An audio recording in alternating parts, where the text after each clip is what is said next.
Mom and Dad disowned me for letting a thief in our house and stealing all of our diamonds and jewelry. Before I start, make sure you like and subscribe. It will mean the world to me. Thank you, if you did. Now with the story. It was a warm summer evening, the kind where the air is thick and the cicadas scream relentlessly. My name is Zachary Barnabas, but everyone calls me Zach. I had just finished my shift at the local diner and was trudging my way home, exhausted and dreaming of a cold shower. I live with my parents, Beatrice and Earl Barnabas, in a grand old house that's been in our family for generations. My mom loves to remind me of our heritage, the lineage of wealth and prestige we supposedly come from. But to me, it's just home. As I approached the house, I noticed something strange. The front door was ajar. Panic surged through me, my fatigue vanishing in an instant. I pushed the door open and was greeted by the sight of chaos. Drawers pulled out, cushions slashed, and papers scattered everywhere. My heart pounded in my chest as I realized what had happened. Someone had broken in. My immediate thought was to find my parents. I rushed upstairs, calling their names, but there was no answer. I burst into their bedroom, and that's when I saw it.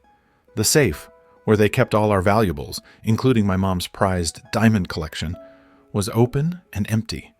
I felt like I was going to be sick. That's when I heard the creak of floorboards behind me. I spun around and saw a figure in the hallway. It was a man, tall and burly, with a ski mask over his face. He was holding a bag that was undoubtedly filled with our stuff. I froze, my mind racing with fear and anger.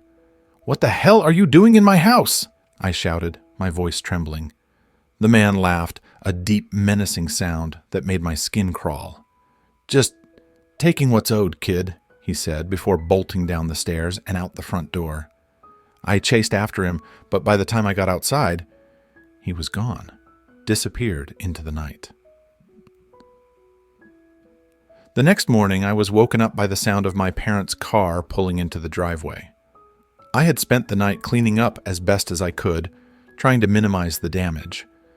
But as soon as they walked in, I knew there was no hiding what had happened. "What in God's name is this?" my dad bellowed as he stepped into the living room. My mom's face went pale as she took in the scene, her eyes wide with shock and disbelief. "Zach, what happened?" she asked, her voice shaking. I took a deep breath and explained everything, from finding the door open to the confrontation with the thief. As I spoke, I could see the anger building in my dad's eyes. When I finished, he exploded. "You let a thief into our house? You let him take everything," he roared. "How could you be so irresponsible?" "It wasn't my fault," I protested. "I didn't let him in. He broke in." But my dad wasn't having any of it. "This is your fault, Zach. If you had been here, if you had been paying attention, this wouldn't have happened." My mom was crying now, tears streaming down her face as she clutched at her pearls. "Everything's gone," she sobbed. "All our jewelry, all our money, everything." I felt a wave of guilt and shame wash over me. I had always been the screw-up in the family, the one who could never do anything right. And now I had really messed up. "We can't trust you anymore," my dad said, his voice cold and hard. "You're no longer welcome in this house." In a matter of minutes, I was out on the street, a duffel bag of clothes slung over my shoulder. I didn't know where to go or what to do. My parents had always been my safety net, and now they had cut me loose. I wandered aimlessly for hours, my mind a whirlwind of thoughts and emotions. Eventually, I found myself at the local park. I sat down on a bench, staring blankly at the playground in front of me. Kids were playing, laughing, and chasing each other, completely oblivious to the turmoil inside me. I felt a pang of envy. How I wished I could go back to those simpler times. As the sun began to set, I realized I needed to find a place to stay. I decided to head to my friend Aurora's place. Aurora had always been there for me, a beacon of light in my darkest times. I hoped she wouldn't mind me crashing on her couch for a while. When I arrived at her apartment, I knocked on the door hesitantly. She opened it and immediately knew something was wrong. "Zach, what happened?" she asked, her eyes full of concern. I explained everything, from the break-in to my parents disowning me. Aurora listened patiently, nodding and offering words of comfort. When I finished, she gave me a hug.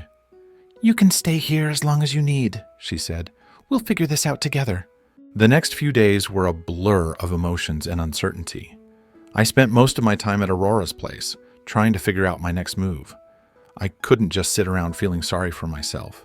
I needed to find out who the thief was and get our stuff back. Aurora suggested we start by talking to some of the neighbors. Maybe someone had seen something or had some information. We canvassed the neighborhood, knocking on doors and asking questions. Most people were sympathetic but had no useful information. Just as we were about to give up, we hit a breakthrough. An elderly lady named Mildred lived a few houses down from us. She was known for being nosy, always peeking out her window and keeping tabs on everyone. When we told her what happened, she furrowed her brows in thought. "You know, I did see something strange that night," she said. "There was a man hanging around your house. Looked real suspicious. I saw him talking to someone in a car that was parked down the street." "Did you see what the man looked like?" I asked, my heart racing. Mildred nodded.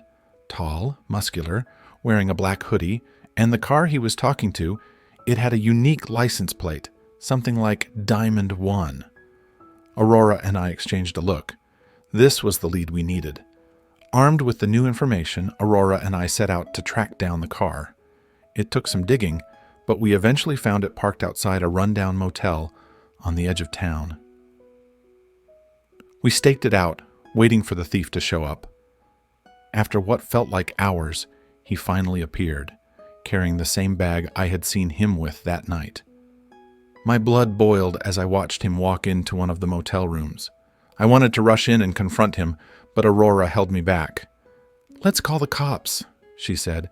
"We can't do this alone." Reluctantly, I agreed. We called the police and explained the situation.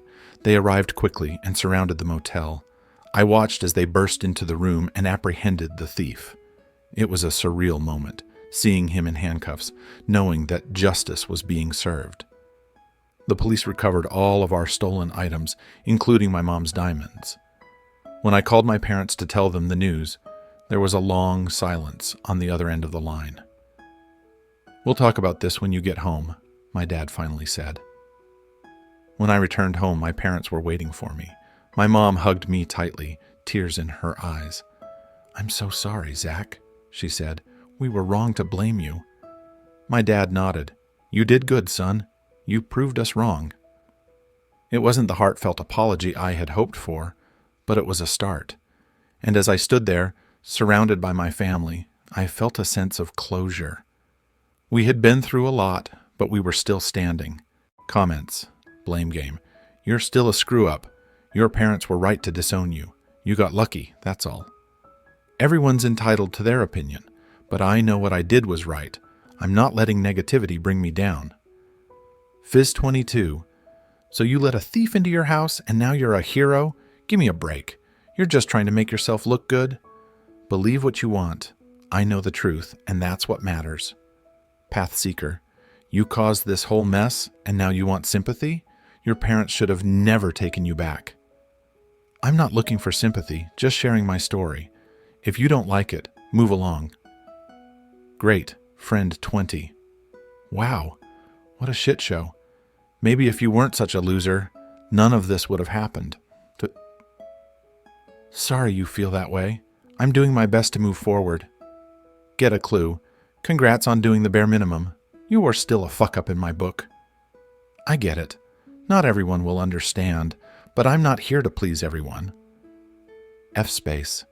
Your parents disowned you for a reason. You're just proving them right with this sob story. You're entitled to your opinion. I'm focused on making positive changes in my life. In the end, this experience taught me a lot about myself and my family. It wasn't just about the diamonds and jewelry. It was about trust, resilience, and finding strength in the face of adversity. I'm still working on rebuilding my relationship with my parents, but I'm hopeful. And as for me, I've learned that I'm stronger than I ever thought possible.